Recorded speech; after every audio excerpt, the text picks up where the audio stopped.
السلام عليكم. اللهم صل وسلم وبارك على سيدنا محمد. عاملين ايه؟ شايفين دي ايه؟ حد هيعرفها؟ دي لمبة قديمة عندنا. بصوا عملتها على شكل كاس اهو بالمنظر ده. شايفين؟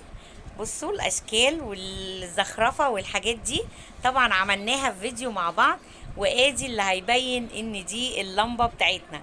طبعا عملتها حافظة، لميت فيها البكر اللي هي بنتني بيه الفساتين ولا اي حاجة محتاجة لون. اهو جمعت الالوان وحطيتها في العلبة دي. يبقى نقول العلبة دي فيها ايه؟ فيها فيل.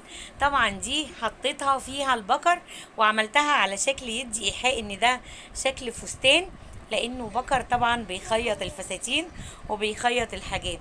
ايه رأيكم في الفكرة دي؟ وطبعا حبيت اغطي الدواية بتاعت اللمبة واعملها بالمنظر ده.